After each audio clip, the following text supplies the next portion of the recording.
Hello friends, welcome to my YouTube channel. प्यारे बच्चों, आज के इस वीडियो में आप सभी लोगों को क्लास 12 रसायन विज्ञान 2025 का पेपर बताने वाले हैं, जो कि आपके लिए काफ़ी ज़्यादा इंपॉर्टेंट है। और देखिए, पेपर बताने के साथ साथ इसका आंसर यानी सॉल्यूशन भी बताने वाले हैं। जी प्यारे बच्चों, इसका सॉल्यूशन भी बताने वाले हैं। पूरे पेपर का सॉल्यूशन बताएंगे, तो इसके लिए वीडियो को पूरा देखिएगा। और हाँ, इसका पीडीएफ देने वाला हूं। इसका पीडीएफ आपको वीडियो के डिस्क्रिप्शन में डाउनलोड का लिंक मिल जाएगा, टेलीग्राम ग्रुप का लिंक मिल जाएगा, वहां से आप लोग ज्वाइन हो सकते हैं। वहां पर आप सभी लोगों को पीडीएफ दिया जाएगा। आई होप आपको समझ में आ गया होगा। तो देखिए, ये कोड 347 WC का है, ये वायरल कोड है। ये आपके जो मतलब ये क्वेश्चन लिए गए सारे के सारे क्वेश्चन इंपॉर्टेंट है। आपका समय 3 घंटे 15 मिनट रहेंगे, पूर्णांक 70 रहेंगे। समय 3 घंटे 15 मिनट, पूर्णांक कितने हैं? 70 हैं। देखिए, निर्देश दिया गया, जो कि इंपॉर्टेंट नहीं, बस बता देता हूं। सभी प्रश्न अनिवार्य हैं। प्रत्येक प्रश्न के निर्धारित अंक उसके समक्ष दिए गए हैं। तीसरा, गणनात्मक प्रश्नों के में गणना के समस्त पद दीजिए। अगला, प्रश्नों के प्रासंगिक उत्तर लिखिए, और है जहां आवश्यक वहीं रासायनिक समीकरण दीजिए। पहला क्वेश्चन है, इस प्रश्न के प्रत्येक खंड में 4 बहुविकल्पीय मतलब 4 विकल्प दिए गए हैं। सही विकल्प चुनकर अपनी उत्तर पुस्तिका में भरना है।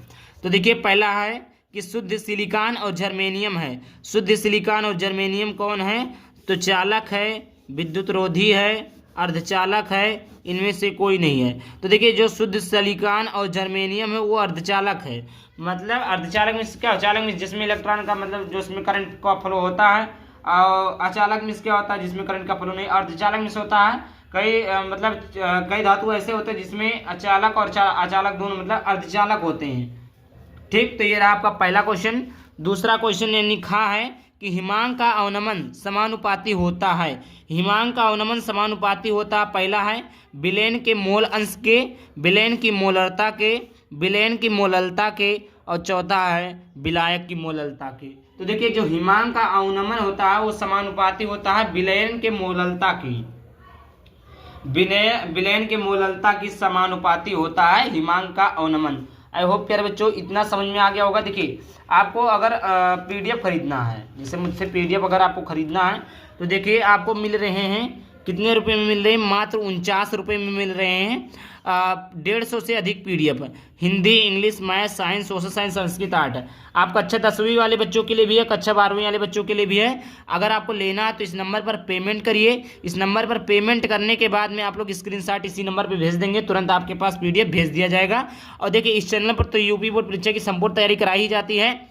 यहाँ पर important question, model paper, previous year question, previous year paper सारा कुछ मिलेगा, तो इसमें डाउट वाली बात नहीं है। तो आइए देखते हैं अगले क्वेश्चन की तरफ। अगला क्वेश्चन है क्वेश्चन नंबर 3। क्वेश्चन नंबर 3 है गा कि निम्नलिखित सेल अभिक्रिया के लिए Zn+C2+ ये चीज़ें दी गई हैं, तो EMF बताना है।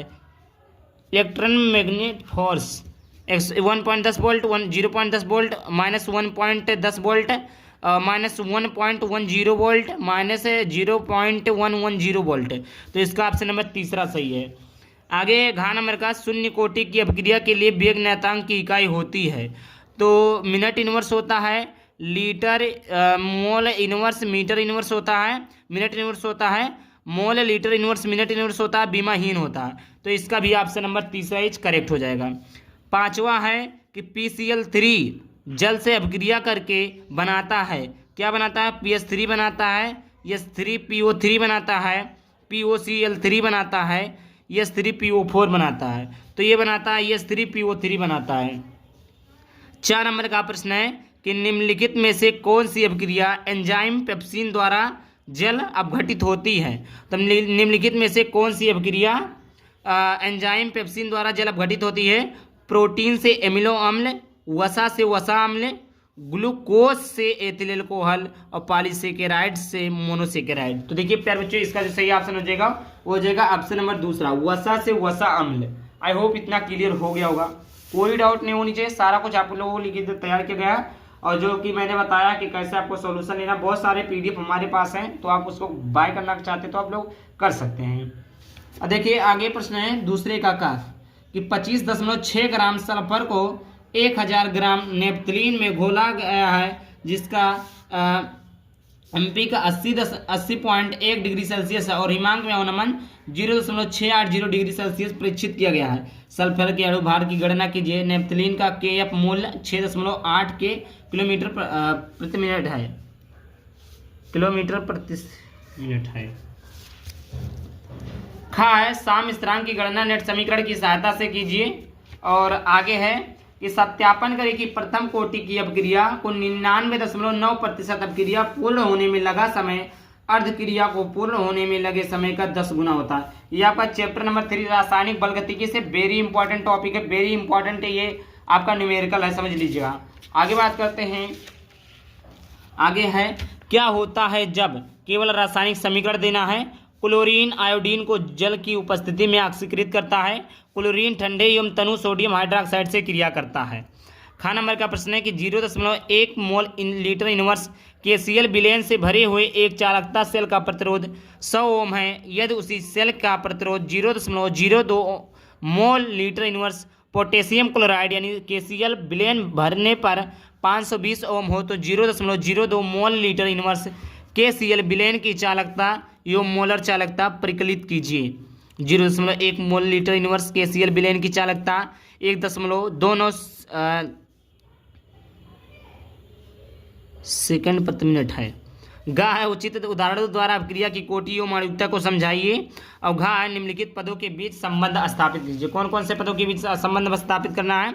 नॉर्मलता एवं मोललता एवं मोल अंश। और चौथा का है निम्नलिखित दो आयनों के इलेक्ट्रॉनिक विन्यास, क्रोमियम का और सी का इलेक्ट्रॉनिक विन्यास बताना है। दूसरा क्रोमेट आयन एवं डाई क्रोमेट आयन के संरचना सूत्र लिखिए।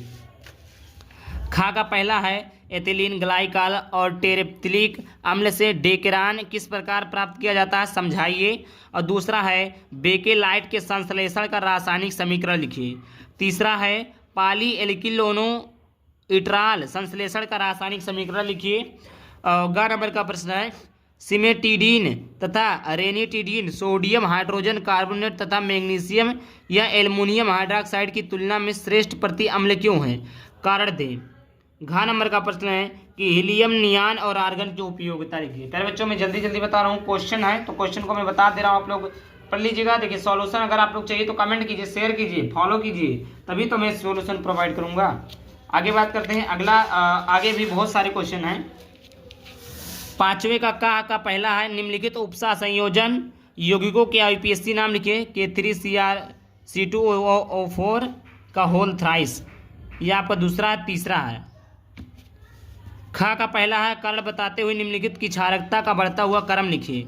यह आपका दिया। दूसरा दिया डाइजोनियम लवण से क्लोरोबेंजीन तथा क्लोरोबेंजीन से एनिलीन किस प्रकार प्राप्त कीजिएगा, केवल रासायनिक समीकरण दीजिए। ग नंबर का प्रश्न निम्नलिखित धातुओं के मुख्य अयस्कों को उनके सूत्रों सहित लिखिए। AlFeCuZn। छठवें का है कि निम्नलिखित यौगिकों से फिनाल कैसे प्राप्त कीजिएगा। डाइजोनियम सल्फोनिक अम्ल क्यूमीन, फिनाल कैसे प्राप्त करेंगे। और दूसरा है प्राथमिक द्वितीयक एवं तृतीयक एल्कोहलों में अंतर की उनके संरचना के आधार पर कीजिए। अथवा करके है ये आपका IUPAC नेम लिखना। IUPAC नेम काफ़ी ज़्यादा इंपॉर्टेंट होता है फिर बच्चों। जैसे ये क्या है 1 2 3 4 1,4 मेथिल और 3 अल बेंजीन, इस प्रकार आप कर सकते हैं।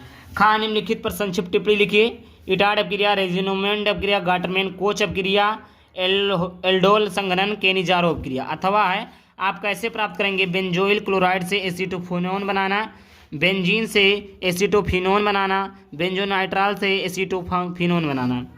फेलहिंग विलेन तथा सिफ अभिकर्मकों द्वारा एल्डिहाइड तथा कीटोन में भिन्नता स्पष्ट कीजिए। सातवां है क्या होता है जब केवल रासायनिक समीकरण देना है। यहाँ पर मैं क्वेश्चन को दिखा देता हूँ। ये आपका क्वेश्चन है एथिल ब्रोमाइड के एल्कोहलीय KOH के साथ गर्म किया जाता है। शुष्क ईथरीय सोडियम मेथिल क्लोराइड से अभिक्रिया करता है। कॉपर सल्फेट विलेन में फास्फीन गैस प्रवाहित करते हैं। सफ़ेद फास्फोरस को सांद्र सोडियम हाइड्रोक्साइड विलेन के साथ गर्म किया जाता है। सांद्र सल्फ्यूरिक अम्ल के साथ तांबे को गर्म किया जाता है। अथवा करके अभी और प्रश्न दिए गए हैं। अथवा करके यह प्रश्न है निम्नलिखित पर संक्षिप्त टिप्पणी कीजिए। अभिक्रिया बुर्ज फिटिंग अभिक्रिया पी ब्लॉक के तत्वों का सामान्य इलेक्ट्रॉनिक विन्यास, फास्फोन के उपयोग, अंतरा हेलोजन यौगिक और खा का डी है, ग्लूकोज का निम्नलिखित युग्म के साथ अपक्रिया से बने उत्पादों की संरचना एवं नाम लिखिए। हाइड्रॉक्सिलेमीन, हाइड्रोआयोडिक अम्ल, नाइट्रिक अम्ल, ब्रोमीन जल, एसिटिक एनोहाइड्रेट अथवा है ग्लूकोज की संरचना की विवेचना विस्तार से कीजिए। ये आपका था जो कि मैंने बता दिया। पीडीएफ चाहिए तो वीडियो को डिस्क्रिप्शन में आपको पता रहेगा, वहाँ पर क्या करना है। आई होप वीडियो पसंद है, वीडियो को लाइक कर देना, चैनल को सब्सक्राइब करना। चलिए मिलते हैं किसी नए वीडियो किसी टॉपिक के साथ, तो चलिए बाय बाय, थैंक यू, जय हिंद, जय भारत, धन्यवाद।